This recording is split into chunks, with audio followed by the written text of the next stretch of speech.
हम इस वीडियो में सुनेंगे परमेश्वर का जीवित वचन पति और पत्नी के रिश्ते के बारे में क्या सिखाता है। आज हम इस दुनिया में देखते हैं पति और पत्नी के रिश्ते में कितना अलगाव हो रहा है। ना कोई प्यार रह गया है, ना कोई आपस में समझ। आइए हम परमेश्वर के वचन के अनुसार जानेंगे पति और पत्नी की भूमिका क्या है। उत्पत्ति 2 अध्याय 22 से 23।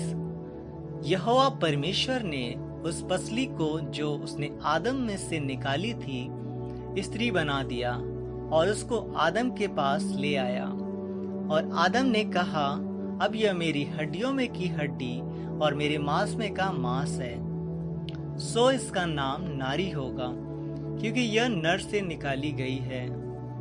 उत्पत्ति 1 अध्याय 27 से 28 पद। तब परमेश्वर ने मनुष्य को अपने स्वरूप के अनुसार उत्पन्न किया। अपने ही स्वरूप के अनुसार परमेश्वर ने उसको उत्पन्न किया। नर और नारी करके उसने मनुष्य की सृष्टि की। और परमेश्वर ने उनको आशीष दी और उनसे कहा, फूलो फलो और पृथ्वी में भर जाओ और उसको अपने वश में कर लो और समुद्र की मछलियों तथा आकाश के पक्षियों और पृथ्वी पर रेंगने वाले सब जंतुओं पर अधिकार रखो। नीति वचन 18:22। जिसने स्त्री ब्याली उसने उत्तम पदार्थ पाया और यहोवा का अनुग्रह उस पर हुआ है। इफिसियों 5:21 से 33। मसीह के भय से एक दूसरे के अधीन रहो। हे पत्नियों, अपने अपने पति के ऐसे अधीन रहो जैसे प्रभु के, क्योंकि पति पत्नी का सिर है, जैसे कि मसीह कलीसिया का सिर है और आप ही देह का उद्धार करता है। पर जैसे कलीसिया मसीह के अधीन है, वैसे ही पत्नियां भी हर बात में अपने अपने पति के अधीन रहे। हे पतियों, अपनी अपनी पत्नियों से प्रेम रखो, जैसे मसीह ने भी कलीसिया से प्रेम करके अपने आप को उसके लिए दे दिया, कि उसको वचन के द्वारा जल के स्नान से शुद्ध करके पवित्र बनाए और उसे एक ऐसी तेजस्वी कलीसिया बनाकर अपने पास खड़ी करे, जिसमें ना कलंक, ना झुर्री, ना कोई ऐसी वस्तु हो, वरन पवित्र और निर्दोष हो। इसी प्रकार उचित है कि पति अपनी पत्नी से अपनी देह के समान प्रेम रखे। जो अपनी पत्नी से प्रेम रखता है वह अपने आप से प्रेम रखता है, क्योंकि किसी ने कभी अपने शरीर से बैर नहीं रखा, वरन उसका पालन पोषण करता है, जैसा मसीह भी कलीसिया के साथ करता है, इसलिए कि हम उसकी देह के अंग हैं। इस कारण मनुष्य माता पिता को छोड़कर अपनी पत्नी से मिला रहेगा और वे दोनों एक तन होंगे।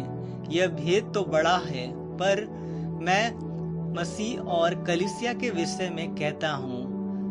पर तुम में से हर एक अपनी पत्नी से अपने समान प्रेम रखे और पत्नी भी अपने पति का भय माने। नीति वचन 31 अध्याय 10 से 31। भली पत्नी कौन पा सकता है, क्योंकि उसका मूल्य मूंगों से भी बहुत अधिक है। उसके पति के मन में उसके प्रति विश्वास है और उसे लाभ की घटी नहीं होती। वह अपने जीवन के सारे दिनों में उससे बुरा नहीं वरन भला ही व्यवहार करती है। वह ऊन और सन ढूंढ ढूंढ कर अपने हाथों से प्रसन्नता के साथ काम करती है। वो व्यापार के जहाजों के समान अपनी भोजन वस्तुएं दूर से मंगवाती है। वो रात ही को उठ बैठती है और अपने घराने को भोजन खिलाती है और अपनी दासियों को अलग अलग काम देती है। वह किसी खेत के विषय में सोच विचार करती है और उसे मोल ले लेती है और अपने परिश्रम के फल के दाग की बारी लगाती है। वह अपनी कटी को बल के फेटे से कसती है और अपनी बाहों को दृढ़ बनाती है।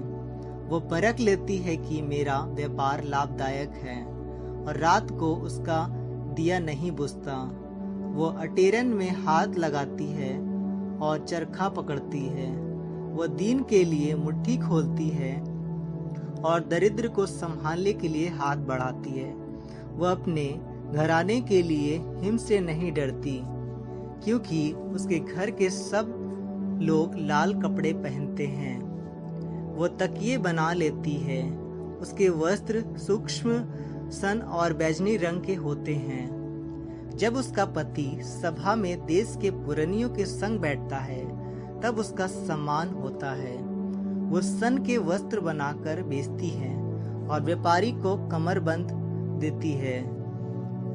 वह बल और प्रताप का पहरावा पहने रहती है और आने वाले काल पर हंसती है। वह बुद्धि की बात बोलती है और उसके वचन कृपा की शिक्षा के अनुसार होते हैं। वह अपने घराने के चाल चलन को ध्यान से देखती है और अपनी रोटी बिना परिश्रम नहीं खाती। उसके पुत्र उठ उठकर उसको धन्य कहते हैं। उसका पति भी उठकर उसकी ऐसी प्रशंसा करता है। बहुत सी स्त्रियों ने अच्छे अच्छे काम तो किए हैं, परंतु उन सबों में श्रेष्ठ है। शोभा तो झूठी और सुंदरता व्यर्थ है, परंतु जो स्त्री यहोवा का भय मानती है उसकी प्रशंसा की जाएगी। उसके हाथों के परिश्रम का फल उसे दो और उसके कार्यों से सभा में उसकी प्रशंसा होगी। सबोपदेशक 4 अध्याय 9 से 12 पद। 1 से 2 अच्छे हैं, क्योंकि उनके परिश्रम का फल मिलता है। क्योंकि यदि उनमें से एक गिरे तो दूसरा उसको उठाएगा, परंतु हाय उस पर जो अकेला होकर गिरे और उसका कोई उठाने वाला ना हो। फिर यदि 2 जन एक संग सोए तो वे गर्म रहेंगे, परंतु कोई अकेला क्यों कर गर्म हो सकता है। यदि कोई अकेले पर प्रबल हो तो हो, परंतु 2 उसका सामना कर सकेंगे। जो डोरी 3 तागे से बटी हो वो जल्दी नहीं टूटती। मत्ती 19:6। सो वह अब 2 नहीं परंतु एक तन है। इसलिए जिसे परमेश्वर ने जोड़ा है उसे मनुष्य अलग ना करे। मलाकी 2 अध्याय 14 से 15। इसलिए क्योंकि यहोवा तेरे और तेरी उस जवानी की संगनी और ब्याही हुई स्त्री के बीच साक्षी हुआ था, जिसका तूने विश्वासघात किया। क्या उसने एक ही को नहीं बनाया, जबकि और आत्माएं उसके पास थी? और एक ही को क्यों बनाया? इसलिए कि वो परमेश्वर के योग्य संतान चाहता है। इसलिए तुम अपनी आत्मा के विषय में चौकस रहो और तुम में से कोई अपनी जवानी की स्त्री से विश्वासघात ना करे। इब्रानियों 13:4। विवाह सब में आदर की बात समझी जाए और बिछौना निष्कलंक रहे, क्योंकि परमेश्वर व्यभिचारियों और परस्त्रीगामियों का न्याय करेगा। पहला पतरस 3 अध्याय 1 से 7। हे पत्नियों, तुम भी अपने पति के अधीन रहो, इसलिए कि यदि इनमें से कोई ऐसे हो जो वचन को न मानते हो, तो भी तुम्हारे भय सहित पवित्र चाल चलन को देखकर बिना वचन के अपनी पत्नी के चाल चलन के द्वारा खिंच जाए और तुम्हारा श्रृंगार दिखावटी ना हो, अर्थात बाल गूंथने और सोने के गहने या भांति भांति के कपड़े पहनना, वरन तुम्हारा छिपा हुआ और गुप्त मनुष्यत्व नम्रता और मन की दीनता की अविनाशी सजावट से सुसज्जित रहे, क्योंकि परमेश्वर की दृष्टि में इसका मूल्य बड़ा है। और पूर्व काल में पवित्र स्त्रियां भी जो परमेश्वर पर आशा रखती थी, अपने आप को इसी रीति से संवारती और अपने पति के अधीन रहती थी, और सारा इब्राहिम की आज्ञा में रहती और उसे स्वामी कहती थी। सो तुम भी यदि भलाई करो और किसी प्रकार के भय से भयभीत ना हो, तो उसकी बेटियां ठहरोगी। वैसे ही हे पतियों, तुम भी बुद्धिमानी से पत्नियों के साथ जीवन निर्वाह करो और स्त्री को निर्बल पात्र जानकर उसका आदर करो, यह समझकर कि हम दोनों जीवन के वरदान के वारिस हैं, इससे तुम्हारी प्रार्थनाएं रुक ना जाए। तीतुस 2 अध्याय 2 से 5। अर्थात बूढ़े पुरुष सचेत और गंभीर और संयमी हो, और उनका विश्वास और प्रेम और धीरज पक्का हो। इसी प्रकार बूढ़ी स्त्रियों का चाल चलन पवित्र लोगों सा हो, दोष लगाने वाली और पियक्कड़ नहीं, पर अच्छी बातें सिखाने वाली हो, ताकि वे जवान स्त्रियों को चेतावनी देती रहें कि अपने पतियों और बच्चों से प्रति रखें, और संयमी पतिव्रता घर का कारोबार करने वाली भली और अपने अपने पति के अधीन रहने वाली हो, ताकि परमेश्वर के वचन की निंदा ना होने पाए। मत्ती 5:32। परंतु मैं तुमसे यह कहता हूँ कि जो कोई अपनी पत्नी से व्यभिचार के सिवा किसी और कारण से छोड़ दे तो वह उससे व्यभिचार करवाता है, और जो कोई उस त्यागी हुई से ब्याह करे वह व्यभिचार करता है। 1 कुरिन्थियों 7 अध्याय 1 से 5। उन बातों के विषय में जो तुमने लिखी, यह अच्छा है कि पुरुष स्त्री को न छुए, परंतु व्यभिचार के डर से हर एक पुरुष की पत्नी और हर एक स्त्री का पति हो, परंतु अपनी पत्नी का हक पूरा करे, और वैसे ही पत्नी भी अपने पति का। पत्नी को अपनी देह पर अधिकार नहीं, पर उसके पति का अधिकार है। वैसे ही पति को भी अपनी देह पर अधिकार नहीं, परंतु पत्नी को है। तुम एक दूसरों से अलग न रहो, परंतु केवल कुछ समय तक आपस की सम्मति से कि प्रार्थना के लिए अवकाश मिले, और फिर एक साथ रहो। ऐसा ना हो कि तुम्हारे असंयम के कारण शैतान तुम्हें परखे। कुलुस्सियों 3 अध्याय 18 से 19। हे पत्नियों, जैसा प्रभु में उचित है वैसे ही अपने अपने पति के अधीन रहो। हे पतियों, अपनी पत्नियों से प्रेम रखो और उनसे कठोरता ना करो।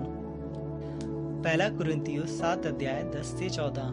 जिनका ब्याह हो गया है उनको मैं नहीं वरन प्रभु आज्ञा देता है कि पत्नी अपने पति से अलग ना हो, और यदि अलग भी हो जाए तो बिना दूसरा ब्याह किए रहे, और अपने पति से फिर मेल कर ले, और न पति अपनी पत्नी को छोड़े। दूसरे से प्रभु नहीं, परंतु मैं ही कहता हूँ, यदि किसी भाई की पत्नी विश्वास न रखती हो और उसके साथ रहने से प्रसन्न हो तो वह उसे ना छोड़े, और जिस स्त्री का पति विश्वास न रखता हो और उसके साथ रहने से प्रसन्न हो वह पति को ना छोड़े, क्योंकि ऐसा पति जो विश्वास न रखता हो वह पत्नी के कारण पवित्र ठहरता है, और ऐसी पत्नी जो विश्वास नहीं रखती पति के कारण पवित्र ठहरती है। नहीं तो तुम्हारे लड़के बाले अशुद्ध होते, परंतु अब तो पवित्र हैं। 1 पत्रस 4:8। सब में श्रेष्ठ बात यह है कि एक दूसरे से अधिक प्रेम रखो, क्योंकि प्रेम अनेक पापों को ढांप देता है। इन वचनों को रोज पढ़ें और अपने वैवाहिक जीवन को आशीषित बनाएं। इस वीडियो के द्वारा प्रभु आप सबको बहुत आशीष दे।